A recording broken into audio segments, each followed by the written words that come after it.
Hello and welcome to the Thursday Total Soccer Show. I am Daryl Grove and I'm joined by a man to whom I'll be forever grateful for the things he has helped me achieve, even though we are parting ways. It's Taylor Rockwell. Hello. Hello. We've learned before, though, when you have introductions like this, people get scared. We're not parting ways. Daryl's just shoehorning in a reference to Claudio Ranieri being sacked by Leicester. I thought it was kind of smooth. I knew it was smooth enough, but really, we've done that like twice where I think like maybe when Klinsmann was fired and somebody else. And then we got emails of like, I was really actually scared that you guys were breaking up. I'm pretty sure that if we were to split, it would probably not be in the introduction to the podcast saying that we're breaking up. Yeah, it would more be me on Twitter saying, #Team Daryl, everyone get behind me. Yeah. We'd be separately campaigning for our solo projects. Or suddenly we would each announce our own solo projects and fail to explain why that it happened. Not naming names, just saying that's happened elsewhere a couple different times.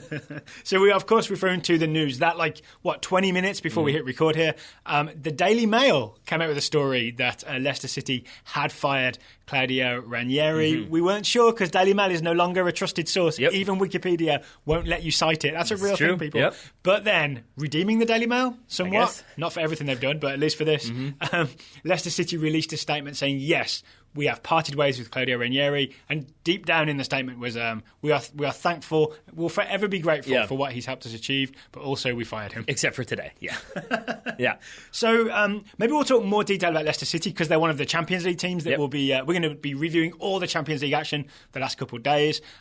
Maybe just gut reactions, Taylor. How do we feel about Claudio Ranieri, Premier League winner, getting fired by Leicester City the next season? Confused, I think, is what I would go with, because I think my first reaction is like, yeah, it makes sense. A manager is 1 point above the relegation zone. They're not playing well. 17th in the Premier League right now. Yeah, and I think if it's most any other manager, except for Arsenal, then you might be seeing more of this. If Arsenal was 17th, I think Arsene Wenger would be in trouble. That's probably a good point.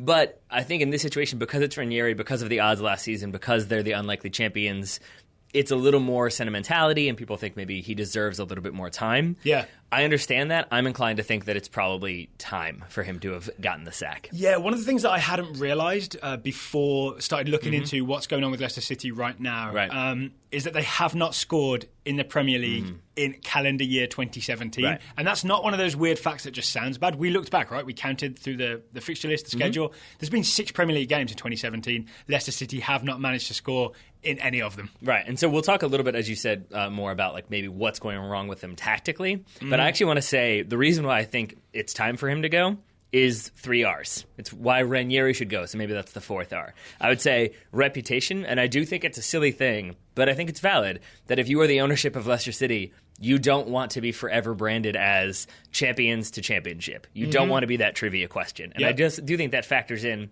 just from a business standpoint. Does that make sense? Yeah. So I think that's one. I think your fear of relegation is the 2nd R. Yeah. And the 3rd, I would say, is recruitment. Because if you get knocked down to the championship, some would say it's an opportunity to rebuild, and I think that's fair. But I would say you're rebuilding with weaker parts. And if you look at the Leicester roster right now, Wes Morgan, it's the 5th R. Wes Morgan is 33, Robert Huth 32, Fuchs 30, Simpson 30, Vardy 30, Okazaki 30, Riyad Mahrez, if they were to go down, you know he's gone. So suddenly you're looking at a very old squad, some names leaving, and it's going to be tougher to transition and get new people in if you're in the championship than if you stay in the Premier League. You're still the Premier League side who won the title a year before. I also, I think I want to get into this and talk about how being a football manager is not the same as having a regular job, right? You I don't think there's necessarily an argument that you deserve to keep your job even at risk of sinking the company just because you did well in the past, right? And also, it doesn't take away from what happened last year. Yeah, you can't be in the first quarter of the year, I was our best salesman, I was doing great. In the second quarter, it's well, I know I'm our worst salesman now. Maybe then there's an argument. But I know I stole all those computers. that's the more likely one, I'd say. To be fair, Ranieri did not do that. He did not. He doesn't need the money, right? It's not like being fired in a job where you're suddenly in trouble, right? Yeah. And he still will be the guy that won the Premier League with Leicester City FC. That Hollywood movie, which I assume is still happening. It's a little more awkward now. No, it will still go ahead, and now they'll have an ending. Now they'll be able to say, semi-spoiler alert, if you haven't seen the end of, what's the financial collapse movie? The Big Short. The Big Short. The thing where Christian Bale's character, at the end, they let you know that the thing he's investing in now is water, right? He's betting against... he's investing in water, basically predicting that that's going to be a problem, right? That was my moment in the movie theatre where I was like, uh-oh, it kind of just hit me. Yeah. This one, you'll see them lifting the trophy, and then it'll be, black screen. Yeah. Let's not talk about that anymore, shall we? Yeah. Then white text, Ranieri was fired 9 months later. See, well, okay. It adds some dramatic irony to it. First of all, I've been terrified of water wars for about 5 years, so thanks for bringing that back up. Second of all, water world, subtle differences. But the other thing I would say is that it just changes maybe like the ending of the movie a little bit. So it becomes more about like this once-in-a-lifetime thing, and it wasn't like he's still there today. Like it becomes a very like shortly afterwards, this happened, and he was sold, and this guy was fired. So maybe it changes the overall title cards, but it still has the same narrative. I want it to just be a gasp as well for people who don't know the Premier League, but they watch that movie in theatres. They're like, oh, there's that Italian guy lifting the trophy, and there's that like one of the three tenors guys singing. It's all great. Yeah. And they fade to black. Then it's like next season Ranieri was fired, and then maybe it fades in underneath. The Premier League is hard. Just a good intro to people to the Premier League. I think it's weird, though, because with this firing, it brings about sort of like the practical aspect of the Premier League. Because, one, yes, it's ruthless. I mean, that's the way it works. And it would be nice if it was still that sort of... Like, I did watch the Gary Neville... Arsenal Fan TV thing, and one of the fans had a good point, which is like I grew up with a club where like the owner listened or the board listened to my father. He was an Arsenal supporter. He had like a lot of weight, and they would listen to him, and that's what I grew up with, and that's no longer the case. But yeah, that's no longer the case. Instead, it's millions and millions and millions of dollars if you get relegated, and it's a huge problem, and it is a business, like it or not. And so I think then when you look at it, you remember that last season they were picked to lose. They were picked to be relegated, Leicester. And there was a lot of reasons why. There was a lot of, he might not be up for it. He's not necessarily the biggest disciplinarian. He's going to tinker. He's going to change things around. It's going to be tough to keep up. And it seems like maybe it took a year for that to become the case. Yeah, there's just this magnificent fairy tale in between. If anything, it makes the fairy tale even better. It makes it just clear that this was a one-off thing that may never happen again. Maybe in 100 years it might happen once. You know what I'm saying? It adds to the fairy tale, the fact that it couldn't be sustained. If it turned out Leicester was suddenly the best team in the world for 10 years, they were the new Barcelona, it would be less of a fairy tale. You'd be like, I'm sick of Leicester winning. Yeah. And then, so I think at the end of it, I think part of the reason why I'm still conflicted is because with everything I've said, it still feels kind of sad to see him fired. And then this is maybe like having not paid such attention to Leicester all last season right up until it was like, oh no, they're going to win. But it also feels like it wasn't like we would watch them and be like, oh, they're doing this. And it was a very like kind of direct tactic. It was a very direct game. We had a whole show where we explained how are Leicester doing this. Right. And we really broke it down. I enjoyed doing that. And it makes me wonder if he was like a victim of not like being so self-aggrandizing. That you don't have this idea of like Claudio Ranieri kept figuring out and kept doing this and kept making this change or this little tweak, and that's how they kept winning. So you have this idea of like, oh, it was Jamie Vardy, N'Golo Kante, and Riyad Mahrez, and a good defense. That's what did it. And maybe you don't give Ranieri as much credit as you give those kind of bigger names who got more of the media attention. Okay, well, I think we should save this and get into the details of how Leicester City's sort of tactical plan wasn't working against, say, Sevilla in the Champions League. I think it's a good example because we watched big chunks of that game to get a feel for what they're doing. But I think essentially Ranieri had one plan that only worked with certain personnel and worked for a long time but wasn't sustainable over the long term. And maybe we'll get into specific examples when we talk about Sevilla 2, Leicester City 1. I like that idea. I mean, we're definitely going to do that. But even what you're saying there, like I think about Claudio Ranieri last season, and I think about the way he was depicted, because that really supports what I'm talking about. Because it's like, I go back to the early football weeklies, and it's like, oh, he's a kindly grandfather. Yeah. And then it's the thing about how he kept wanting everyone to eat pizza, but they kept not having a shutout, so he couldn't feed them pizza. And then it was like, we're going to have Bocelli sing, or whomever it was.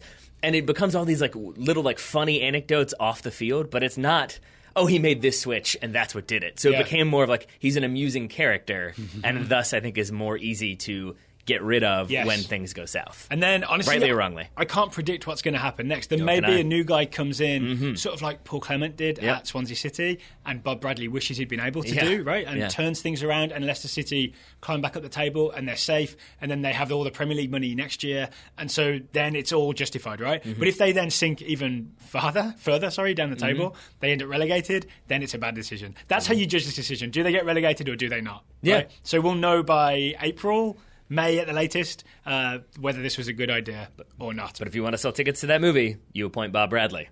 There you go. Then it ends with he was replaced by an American. That's true, right? Who won the league in 2018. Yeah, sure. All right, before we get into our Champions League recap, which I'm kind of excited about, not least because I have loads of notes on this piece of paper here, we got a good response to yesterday's Soccer Terminology 201 show, especially to our discussion about, first of all, the Panenka. right? We talked about the Panenka penalty and how that works and how that can go wrong. And then Sasha Kljestan in the Champions League, the CONCACAF Champions League, either listen too closely to that episode or not closely enough. I'm not sure which one it is, but he did the bad version of the Panenka, which we described. I like to think that he wanted us to look foolish, so he tried to do everything wrong but still pull it off. And instead, because he does the slow jog run up, so you're never going to make the keeper have to guess. When you approach it that slowly, as we said, the keeper can think, oh, I can react to the shot as opposed to having to guess one way or the other. Antonin Panenka charged in there looking like he's going to smash it. And then, as you had pointed out before Sasha Kljestan took that penalty, as you had said, what can make it go wrong is you don't put enough power behind that chip. Get enough height. You've got to get height on the chip. You don't get a height and you don't get the velocity, so it kind of like bounces and barely gets there. So it ends up being a foot save, if I recall correctly, which is a sign that it's not even caught. It's more like the keeper still dove and still was able to save it with his feet. So if Sasha Kljestan's listening now, and I know Sasha Kljestan knows all about this stuff because he's a magnificent footballer, so I'm kind of tongue-in-cheek here. You've got to chip it higher than the reach of the goalkeeper's leg when he's lying on the ground. Correct. Right? If anything, you should measure the goalkeeper's leg, maybe get his inseam, and then... That might give it away. You got to have like a decoy tailor then. Sasha Kljestan just needs to start recommending tailors to every goalkeeper in the league. Yes. Hey, you should go see my guy. And also in the CONCACAF Champions League as well. And make sure you chip it over that. Well, luckily they were playing Vancouver, so slightly suspicious. Slightly suspicious. It would be. The other thing we got a lot of feedback about was Trivela. This is the kicking the ball with the outside of the foot. We went in a long discussion about it, but we couldn't figure out the etymology of Trivela. We thought it was about candles or maybe sails or all kinds of stuff. We got an answer. I think we got an answer. I think so. From Michael Soto emailed us and Nathan Seal tweeted us. Both recommending that instead of like trying to break apart Trivela, we add an extra L. That's what we were missing. And then what do we get, Tyler?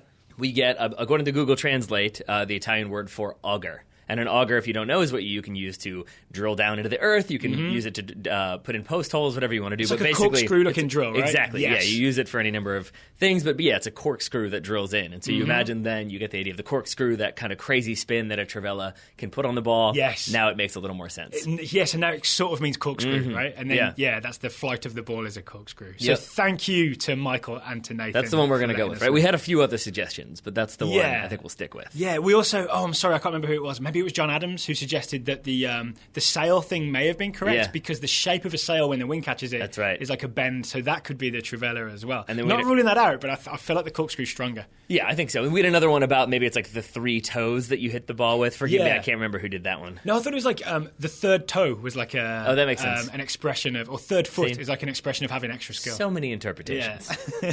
All right, so if you haven't heard the Terminology Show, armed with that knowledge, please go back and listen to it. Well, I thought it was a really good show. More terminology to come because we had lots of suggestions for terms that people want explaining. Yep. So that's more to come much later. But in the immediate short term, maybe some Champions League? Oh, yeah. So we haven't done a full review of any of this, right? Nope. We've watched games in chunks to get a good feel for it. We've got a list of things we learned from the Tuesday and Wednesday Champions League. You might have to help me out here, Taylor. The games are Man City 5, Monaco 3. Correct. They are Bayer Leverkusen 2, Atletico Madrid 4. I feel like the scores guy on BBC when you do the scores. You're doing well, big guy. And then on Wednesday, we had Sevilla 2, Leicester 1. Right. We'll talk more about that, obviously. And we also had Porto 0, Juventus 2. All right, so I think the biggest thing, I'll put this out on Twitter, like what do you guys want to hear about Champions League-wise? A lot of people tweeted back CONCACAF Champions League. That's why we got some Sasha Kljestan talking. Briefly, yeah. People wanted to know about the Man City-Monaco game, 5-3. They essentially want to know, why were there so many goals in that game? So can we start with, we've both got our list of things we learned. Anything related to Man City Monaco I want to go with first? Sure. Well, to start off with, I'll say, so as you said, we watched a decent chunk of this game, then we went back and watched other little chunks here and there. Yeah. And then I read the might have watched it all when you piece it all together, just in a weird jigsaw kind of way. Yeah. And then I read the great analysis, very long but very good, at Spielverlagerung. I forget what the website is. I think you pronounced it correctly. Yeah, great website for tactical stuff, but it's very long, complicated explanations. My experience of this is Taylor read it and then essentially explained it to me, and then showed me on the screen. So I had the best Spielverlagerung experience. Yeah, and it was fascinating for me. Like, and I say this is probably a little like kind of confusing because it makes sense in my head, as a lot of things tend to do. We'll see if it makes sense when spoken.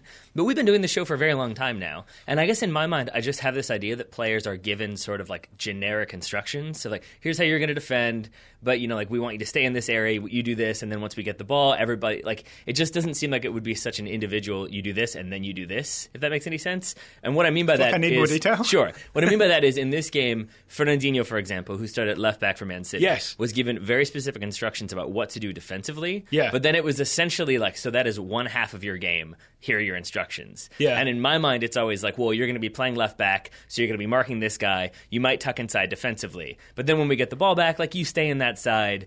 You kind of stay on the left side. You help out when you can. So what's actually the case then? And it seems like in this case, it was basically as soon as City get the ball, he comes inside and becomes another midfielder. I would put it as simply as this. Manchester City had two formations. Yeah. They had a defensive formation in which Fernandinho was left back, and they had an attacking formation which went to sort of I want to call it like a 3-2-3-2, something like that, where Fernandinho essentially just, Yaya Toure maybe comes back and joins the back three, and Fernandinho comes into that defensive midfield role that Guardiola loves to make his fullbacks do. And that's probably the better way. Two shapes. That's probably the better way to explain it. Thank you. Is that because obviously if you're a left back, you're going to have instructions for attack and defense. But what I mean is that those tend to be, in my mind, this idea that like you're doing both on the left-hand side. And the idea that you could have instructions for defending as a left back, but then attacking as a central midfielder. It's a very trippy concept that I had not thought about, but that's exactly what they were doing. And doesn't this all play into what Spielverlagerung explained very well, which is the reason there were so many goals in this game is that Man City had this weird specific plan to try and go through the middle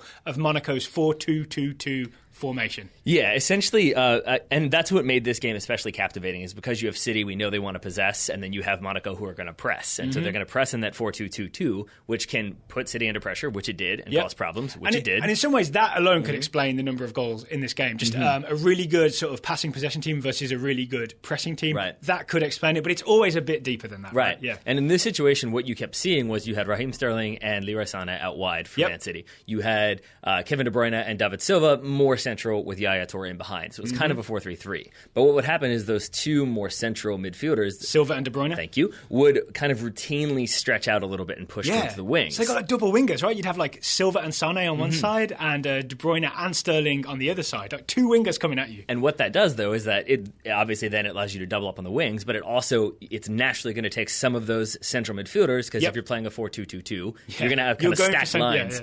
And it pulls them out a little bit. And that allows space for Sergio Aguero to drop, which he did frequently, and Yaya Toure to charge through, which he did frequently. So then Toure could either charge through or someone could play a ball out of the back straight to Sergio Aguero because that door is open. I want to think of this as like...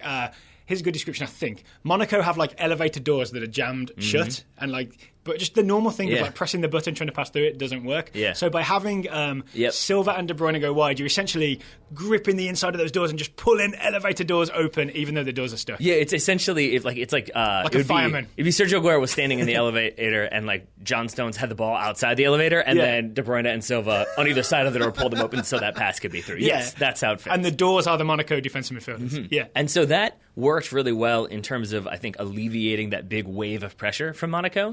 That said, I would say they didn't really get that many goals from that approach. No. I mean, you get, 2 set-piece goals. You get a kind of a fluky counterattacking goal that probably should have been saved. Yeah. And I mean, so like, and then the first goal is a very well-worked goal, but it comes about from Leroy Sané doing a bit of individual magic. But they did have Silva go out left, and someone didn't go with him that time. The door didn't open, but someone pinged it over the top, so he was in space on the left. So there's that. But it does then rely on a Sané Zidane roulette and then dribbling through people and putting a great finish on it. But so that's definitely like the deliberate tactic of Man City. But I think what I mean when I say that it didn't necessarily lead to goals is that it's because that was their approach and it sometimes worked, but sometimes they'd just be put under pressure and they'd have to kick it out of bounds or pass it back to Caballero, who would then kick it out of bounds or kick it straight to Monaco. And maybe just one more point before we get into that pressing thing, because I think that's interesting, is the fact of Man City doing that, it also has the downside of you do have a 3-man midfield, Toure, Silva, De Bruyne. If you're telling Silva and De Bruyne stretch out wide, when Man City lose the ball, it's just Yaya Toure in defensive midfield. And maybe you've got Fernandinho or Sanyo have come in alongside him, but then they've got to get back to fullback. So Man City could be caught in that switch right? If you switch formation to a more attacking formation when you have the ball, when it switches back, you've got to scramble to get back in. Yeah, and I would say, like you said, have we seen like the return of Yaya Toure? We talked about this a little bit before we started recording. And I think, I mean, he had a decent game, and he looks much sharper than he did when he wasn't playing early in the season. But as you said, if suddenly it's him in the middle, he is not some go-go gadget defender who's going to chase people down, stretch out that leg, win that tackle. 2006, Toure might have done this. Whereas in this situation, I mean, what we saw Kylian Mbappe, like shake him badly just by like kind of fainting right and then going left. That was all it took. Just so a bit of a wiggle. It's going to leave you problems in the midfield for sure. Can we talk about that pressing then as well? So I think we noticed that it was this thing where they were maybe trying to play it out wide to Silva if he'd gone wide, or trying to play it through the middle.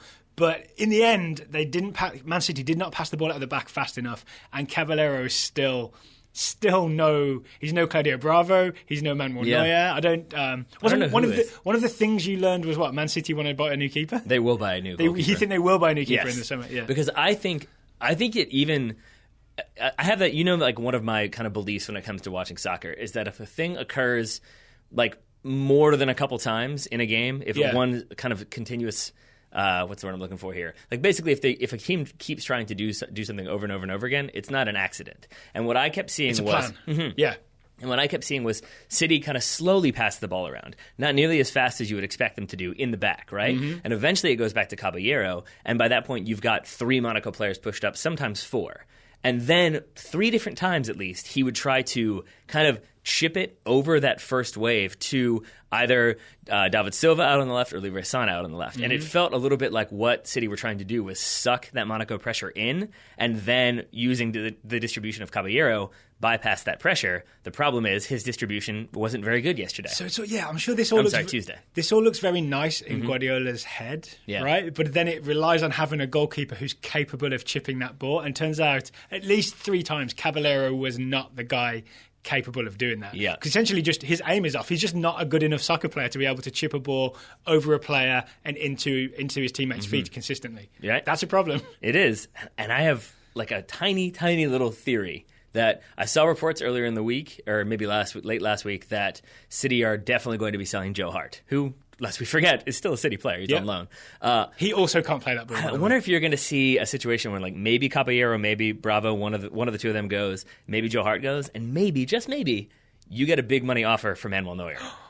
Because you've got Philipp Lahm retiring, like Bayern. Yeah, I mean, obviously they're doing quite well in the Champions League, doing quite well in the Bundesliga. But I do wonder if maybe there's an element of like Neuer at this point. I've got some people leaving. It's transition. Maybe I want to go challenge myself. I enjoyed winning under Guardiola. I don't know how strict things were for goalkeepers under Guardiola, but maybe he wants to try things in England. And I could see a big money move for Neuer. That would be that would be like a goalkeeper blockbuster move. That's interesting. It hadn't happened in a while, I don't think. Is Victor Valdez too old to come and be a stopgap at Man City? I don't know. I mean, that already said, knows the city. I'm pretty sure Middlesbrough have already are going to be getting rid of Brad Guzan, so I think Middlesbrough are probably going to want to hold on to Victor Valdez. All right, speaking of former Manchester United players. So anyway, that was one of my things, yes. Radamel Falcao.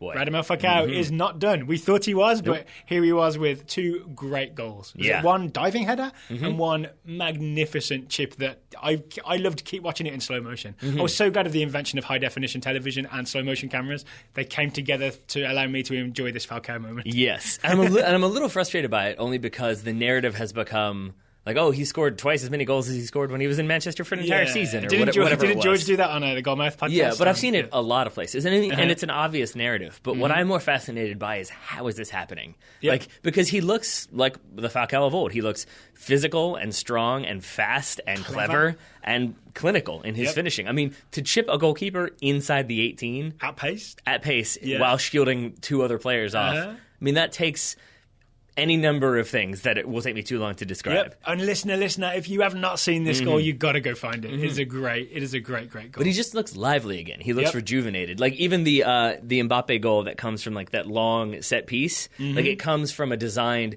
basically Falcao just sprints away and tries to distract Otamendi. But it's just even those little moves where it's like he's clearly up for it. He's clearly trying stuff. It reminds me of when he was at Atletico Madrid.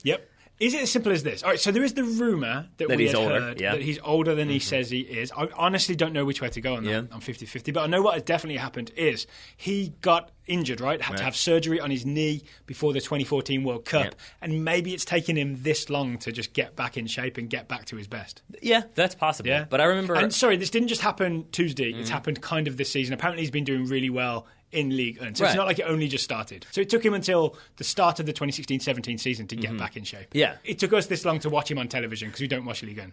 You good? Yeah. Okay.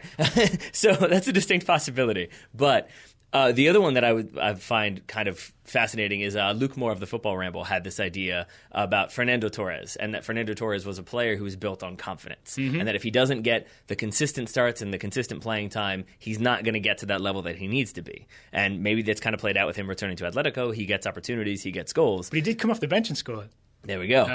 But in this situation, what I'm wondering if it's the same thing with Falcao, where he lost that confidence. He didn't really trust his new knee, his repaired knee. He didn't quite feel it, and then obviously things go south. Same thing happens at Chelsea. He's never going to be the out-and-out starter. He's always going to be a sub. Yeah. You don't get that confidence. You go back to Monaco. It's Monaco. PSG are going to win, League. Oh, everyone knows that. So maybe there's just not that much pressure, and now you have him in form, feeling confident with Monaco, I believe, top of the table.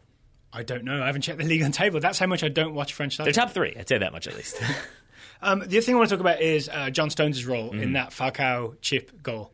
So he's going to get criticism for looking like he's trying to play out of the back, basically, right? Yeah. Because he kind of tackles Falcao, and then he tries to take the ball and move away and do his Beckenbauer thing where he's the libero and plays himself out of the back. But instead, Falcao gets it off of him again, then runs and chips, right? You had the good observation that it's not so much that he's trying to play the ball, it's that he tries to tackle him to begin with.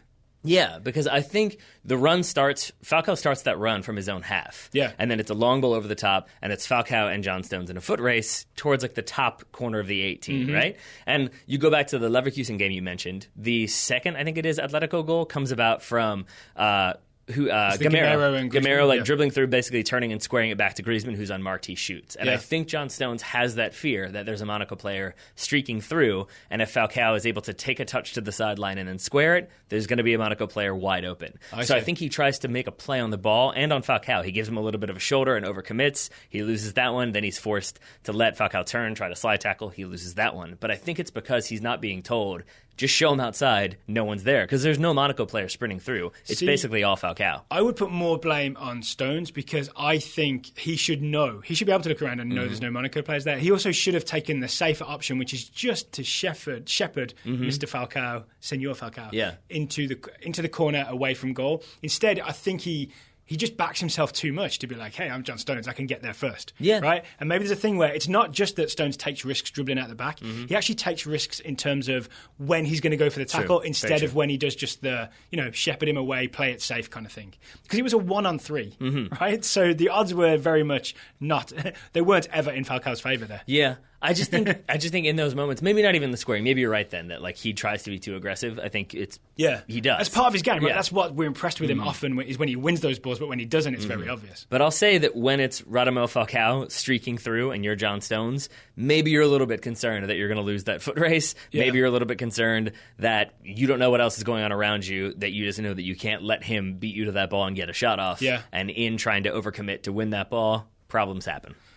Speaking of Man City players doing well, which is the opposite of what we're talking about, I guess, I want to make the point that Raheem Sterling knows how offside works. Yeah, he does. So for 2 goals that he's involved in... Forgot about the second one, Scores one of them... make sure that the second one is not disallowed. He shows a beautiful understanding of the offside trap. Yeah. Is it Man City's first and 5th goal? I think it is, right? So, Raheem Sterling bookended this with beautiful understanding of the offside trap. Yeah, so you pointed out the first one, right? Yeah, the first one, essentially, it's when Sané does his dribble, then loses the ball, but it falls to Silva. Silva plays it back to Sané. Sané squares it for Sterling. But Sterling closes about 20 yards at a full sprint and then gets away from his marker, but then slows up and reads that line. Yeah. So he knows that if he just continues that sprint through, as we've seen many players do, he's going to be in an offside position, that goal is going to be disallowed, or that ball won't come in at all. Instead, he just slows up just enough that he still is able, it's not a dead stop, and then he can't reach the ball. He times it perfectly so that he slows up and then continues the run, so he hits it in stride, gets the goal. And I'm doing this from memory. Am I right in thinking that Sané was already beyond Monaco's back line? Yes. Right? So then Sterling knows he can go beyond Monaco's back line, but he has to be at most lateral, is the correct word, to Sane. If he goes beyond him, then suddenly that pass means it's an offside pass and the whole play is dead. Yep. Right? Yeah. And I have to believe that the construction site outside is a Monaco fan because they seem to be making as much noise as possible to prevent us from talking about this game without being interrupted. So apologies for the background noise if that's coming through. I'm sure a lot of people from Monaco are working construction in Richmond. Almost certainly. They came here on their yachts. You got to find a way to gamble somehow. You got to make that money. So there's that one. And then the fifth goal is an even better understanding of offside, I think, or at least a more quicker reactions type of understanding. This is where Aguero gets in front of the keeper, squares it to Sané. So it's Sané again involved, right? Sané has a simple tapping, but Sterling is on the line. Yep. If that ball hits Raheem Sterling, if he taps it in himself, he's offside, right? Sterling jumps over the ball. Right, the ball's flying at him. He knows. Just jump, get out of the way. Yeah. Then we win 5-3. It's pretty awkward, but he figures a way to do it, and it's a very critical goal because now it means Monaco have to win. What, 2-0, 3-0? Is that what it's going to take? They have 3 away goals. They have 3 away, so they have to win 2-0. If they concede a goal, then they have to win 3-1 or 4-1. Right.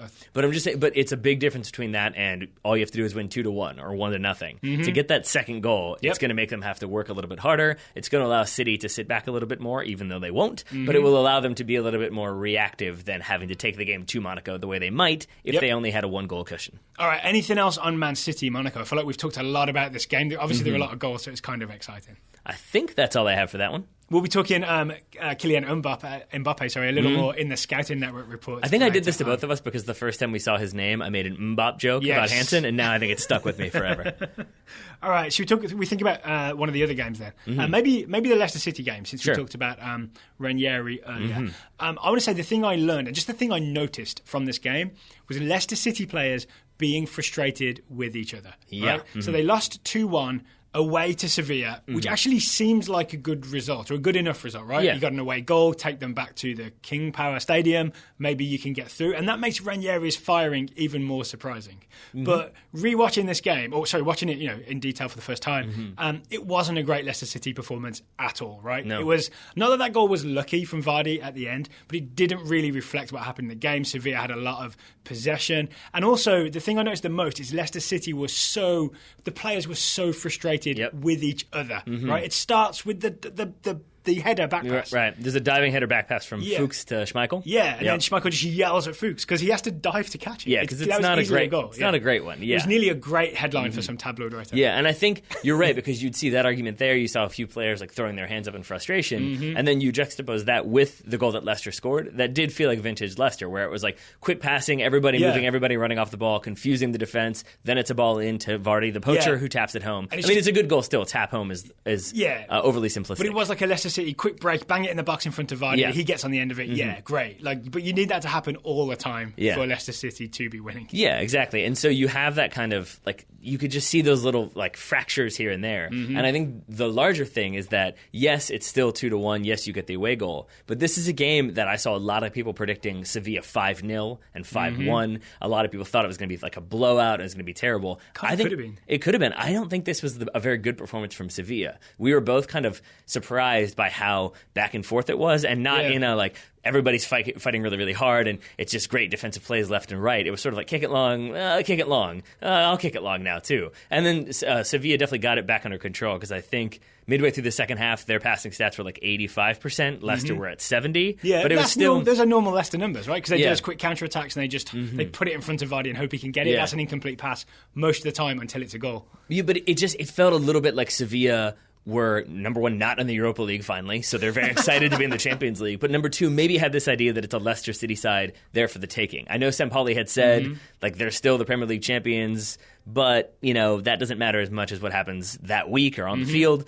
But I think there was maybe an idea of, let's go at them, they will crumble, we will win this game handily, and it just didn't quite go that way. So if anything, the 2-1... Kasper Schmeichel saves in there, though. Yeah, but I guess what I mean to say is just that the 2-1 could have been way worse if Sevilla played up to the potential that we know they have, and maybe if Leicester are a little more motivated, a little more cohesive the way they were last season, it's actually a win on the road. And speaking of the way they were last season, I think we were watching this and I paused it. I said, look at this. This would not have happened last season. You saw Leicester City press, Sevilla work their way around them and play the ball through the midfield, which was a gigantic gap between the front six and the back four.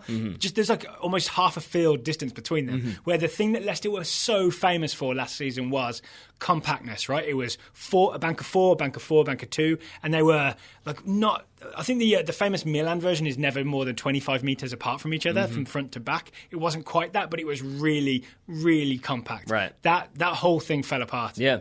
I mean, because you basically had like your two forwards go in and press a little bit. They've stepped all the way up. Yeah. But then that midfield, it's a 4-4-2, as Leicester are wont to do. Yeah. But it's a 4-4-2 with maybe 30 yards between the forwards, 30 yards between the defense. Yeah. And it is left midfielder is on the left touchline, right midfielder is on the right touchline. Your two central midfielders are next to each other, about 20 yards apart. Like, it's spread. Like, I mean, that's cheesecloth. You can pass right through that. And the big difference was Mahrez is kind of like a number 10, maybe a trequartista kind of guy in this game. Just fitting those words in. And I'd even say there were moments where it looked like the Leicester City of last season, and then it didn't come off, and then it's a Sevilla goal. I'm thinking of, I can't remember which goal it was, but there's a thing where Jamie Vardy presses a Sevilla player. The first goal, I believe. Gets a poke tackle in, and it just misses Drinkwater. Or Drinkwater doesn't react fast enough. Yep. And then Sevilla down the line. And Vardy is standing there. This goes back to my first point.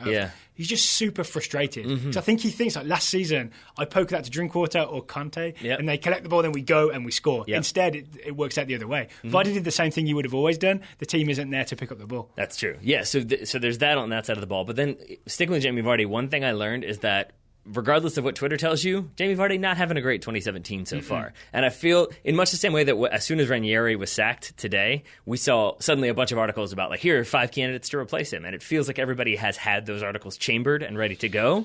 It felt like everybody had their tweets about Jamie Vardy chambered and ready to go. Because as I read on today's Goalmouth that he's now scored in the Evo Stick League and the Euros and the Champions League. Yeah. Like, everybody had that one.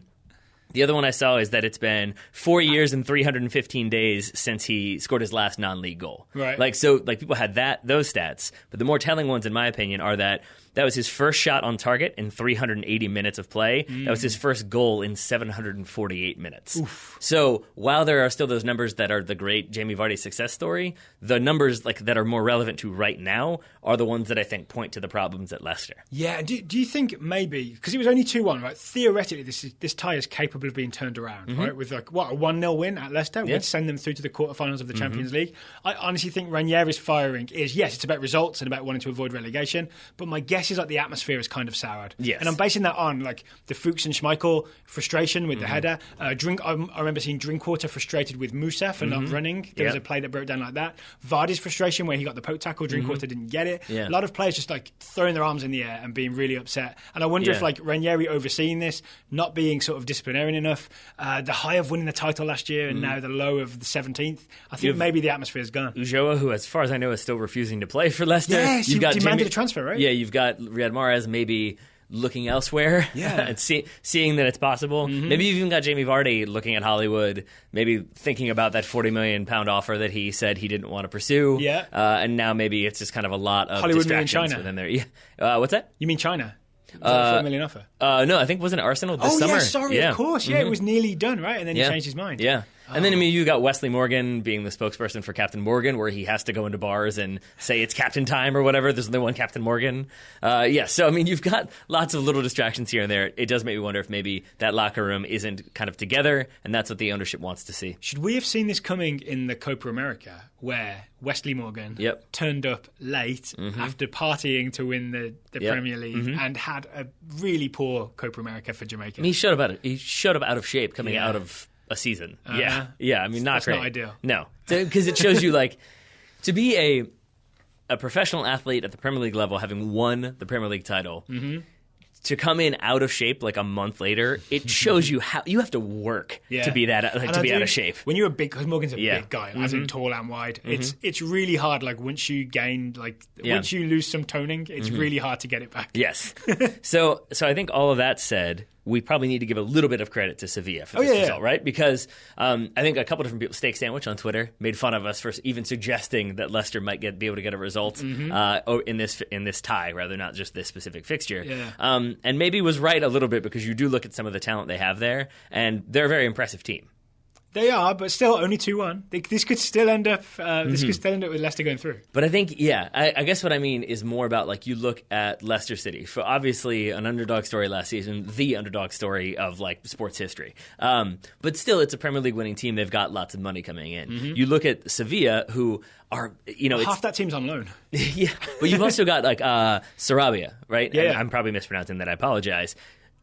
So 9 goals this season, 11 assists this season. This is his first year with Sevilla. Guess how much he cost that club? 250,000 euros. Okay, see, that's kind of cheap because you knew that it was going to be a tricky one, right? 2.7 million euros. 1 million euros. That's it, right? In between. And that's what Monchi does for that club. He finds these bargains. He brings together these teams. Samir Nasri suddenly looks rejuvenated for that team. He's able to kind of pick these pieces and make a team that's greater than some of its parts. That's why they won the Europa League 3 times. That's why they looked pretty good. Not as good as they could have, but pretty good in this game. I'm just saying I think they might miss out on winning the Europa League this year. It's a decent shot. And, I mean, really, if you could get the new manager bounce, you could get a rejuvenated Leicester City side at home in their first Champions League knockout game, I believe, ever. So maybe then they do get knocked out. It actually makes that second leg really, really interesting. So, we'll keep an eye on that. Do you want to move on to some other games? Sure. At random, let's pick Porto 0, Juventus 2. Got anything you learned from that game? Sure. Let me look here. Yeah, I'll look that. I'll say Miguel Layún might want to work on his just overall game. It's a rough day from I'll say maybe it's better to say Miguel Layún had a rough day. Let's put it that way, because I have not watched him all season, and I know that he's pretty decent for the Mexican national team. Yeah. But in this game, the first goal for Juventus, he gets an assist, right, for Juventus. Yeah, and not he plays for Porto. Yeah, exactly. Basically, it comes off of his standing leg. I think because he's got a slow to react, he doesn't really get his legs untangled. Goes off of his legs, goes to Marco either Piacha or Piaca. I'm going Piaca. I'm going to go Piacha. But that's for the first Team goal. Darryl. For the first goal. The second goal, he tries to head the ball. I'm not from Boston, but I'll say it. It's a wicked cross. It's a hit with power, hit with very good skill, so it swerves in. It's difficult to read. But Miguel Layún, if you watch the replay, you don't see him, and then you see him very briefly because he's the one that jumps strait up and misses the ball by about a yard. Misreads that one, and then it's to the back post where Dani Alves finishes. All around bad day for Mexican players for FC Porto because Hector Herrera. Yep. One of my favourite players though.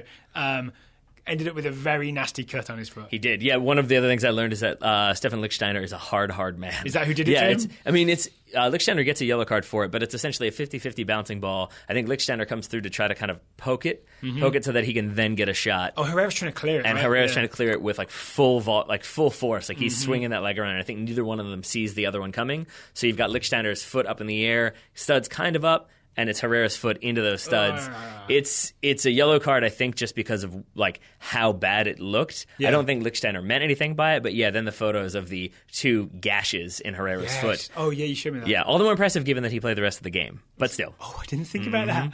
Yep. Right, salute to Hector Herrera for playing through that. I want to say, it seems to me that Lichtsteiner maybe had one of those knife sharpening guys come to his door, and he was like, "Well, I don't got any knives, but you could take a look at these cleats for me." Yeah, that could be. He's just an intense guy though, because he's very. I think you pointed out the slow motion replay of that first goal celebration where he grabs Piaca by his like chin and kind of squeezes just wobbles his face like. Whoa. And then he's the first one off. He's been substituted for by the time the second goal comes in, which is impressive given that there's 2 minutes between. But he's the first one on the field in his big puffy coat. He comes sprinting on to hug Dani Alves. Yes. So he is intense and all about that Juve. Speaking of the goal scorers, I want to say the man who is the absolute boss is Maxi Allegri. Maxi Allegri is the boss, not just because of his substitutions, right? Like Piakic scores.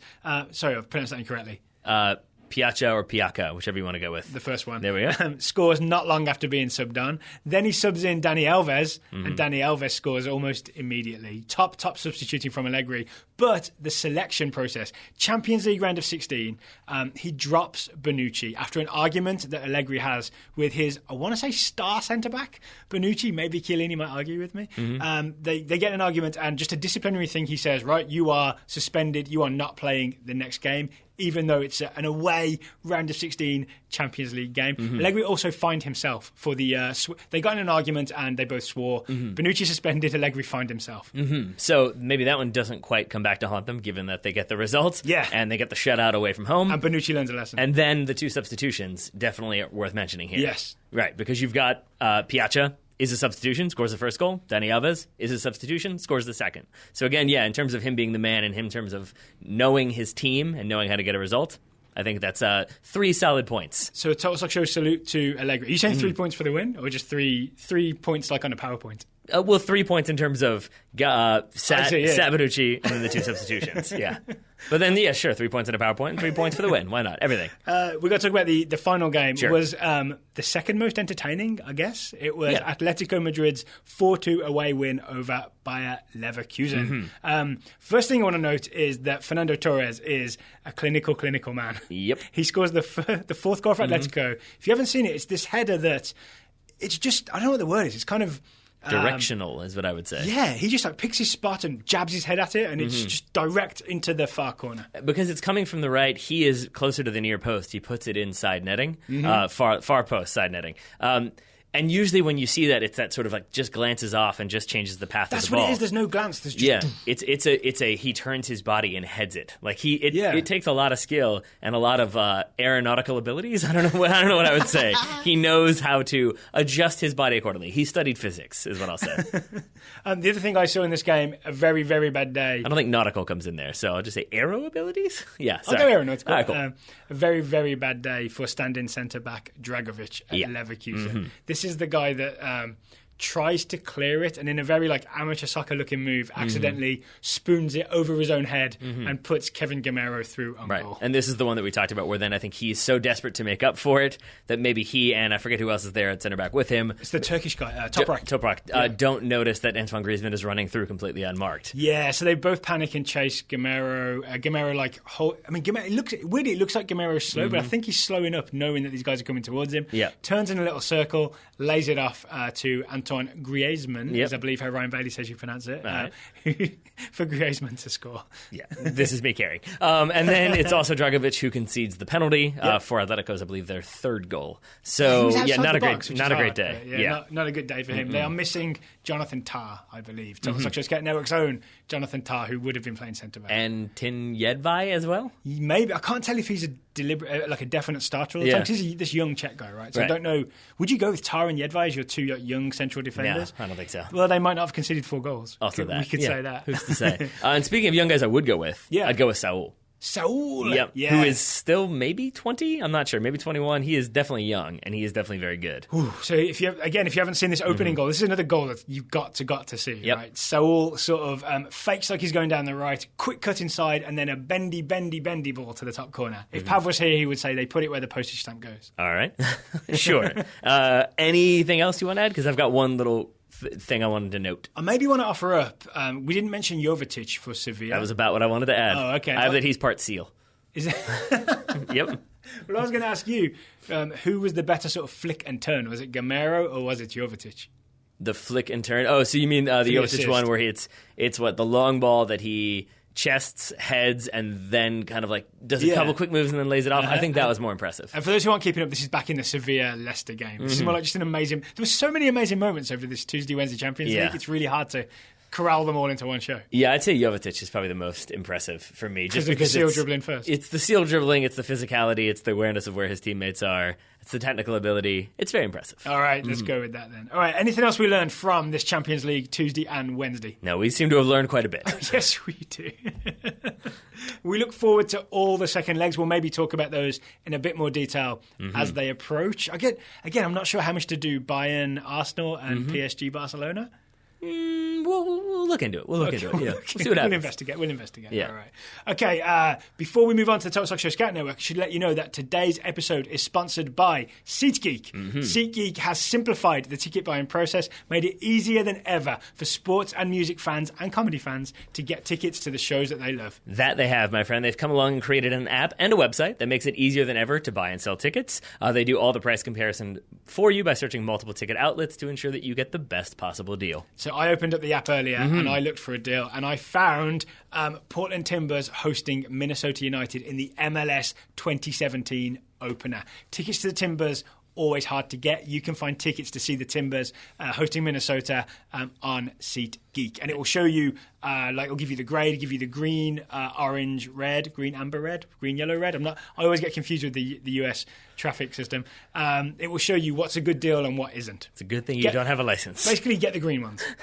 I was wearing a Steve Earle shirt earlier, so I looked for Steve Earle tickets. Only one show or two shows right now in Texas, where he's playing with Ryan Bingham, who wrote most of the Crazy Heart soundtrack, which I believe won an Oscar. He's pretty good. So it's two very good musicians, singer-songwriters playing together. You can find those tickets on SeatGeek as well. I will say you have the most diverse taste in music of anyone I know. Are you talking about because I first searched for tickets to The Cult before I then went with Steve Earle? You're all over the place. I don't even mean it as an insult. I mean it as a compliment. I don't even mean it as an insult. Sounds kind of like an insult. The good news is... Well, come check out my record collection. Then you'll see some craziness. Whatever your taste in music, you can get $20 off your first ticket purchase with SeatGeek. How do people do that, Taylor? You download the SeatGeek app, you go to the settings tab, you click add a promo code, you enter the promo code TSS. SeatGeek will send you $20 after you've made your first ticket purchase. So download the SeatGeek app and enter promo code TSS today. You got it. Final segment on the show, Mr. Grove. Oh, yeah. It's the Total Soccer Show Scouting Network. We have 1, 2, 3 scouting reports. Would you like to get us started, Taylor? Sure. The first one comes from Gillian Avalon, scouting Jack Storer and Ronan Hale, both of Birmingham City.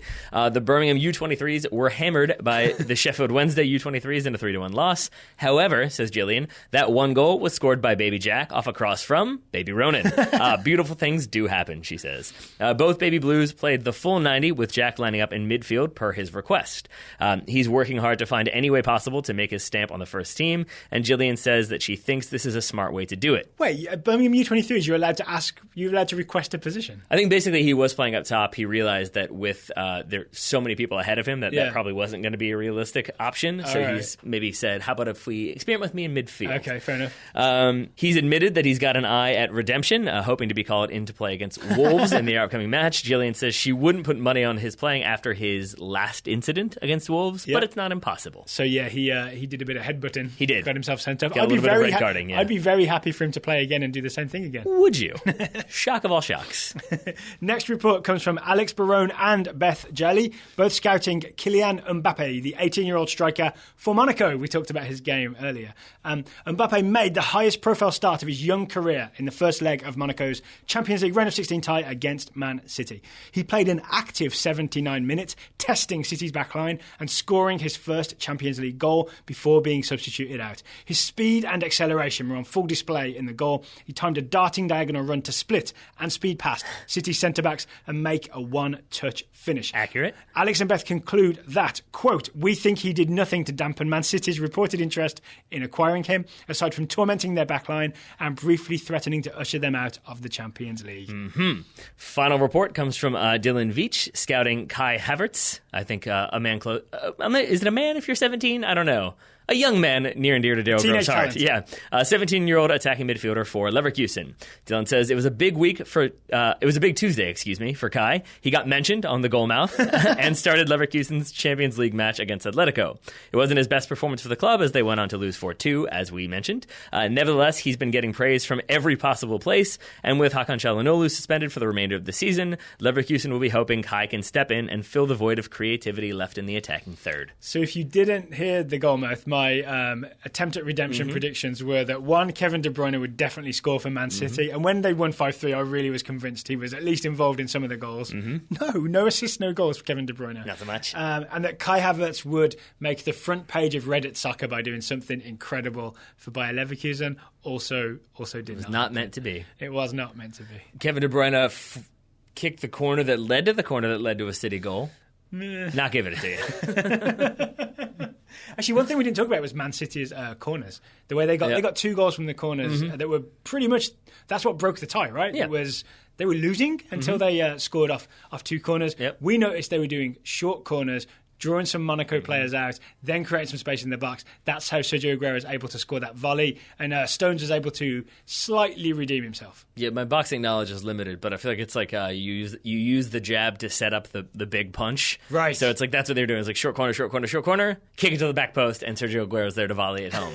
Short corner, then kick it to the back post, and John Stones is there to volley it home. And because if anyone's wondering, the reason is if you have a short corner and you get like a 2-on-1, eventually you persuade the defending team, maybe I need need to send another guy out to defend the short corner, then you're a man short in the box. Pep Guardiola works in mysterious ways. Indeed. Final note, I've sent a lot of new assignments out to the Total Soccer Show Scouting Network. You should have, if you're listening, you should have received an email in the last few days. One person I sent an email to, but it bounced back, was Nathan Kruger. Nathan, if you're listening, please contact me, Daryl@TotalSoccerShow.com. Maybe you've got a new email address. I'm not quite sure what's happened, but please get in contact and I'll let you know who your player is. Alrighty. If anyone else would like to join the Total Soccer Show Scouting Network, you can do so at TotalSoccerShow.com/subscribe. All the information is there. All right. One more thing. I feel like it's worth including in the show notes a link to the Spielverlagerung, whatever it is, website, because I'm guessing people aren't going to be able to write that one out nice and neat based on our pronunciation. So you'll take care of that? Yeah, I can add that in the show notes. Well, thank you for that, and thank you for taking the time to talk to me today, Taylor. My pleasure, Mr. Grove. Thank you for doing the same. Listeners, thank you for listening. We will talk to you again on Friday. We'll be back with some listener questions.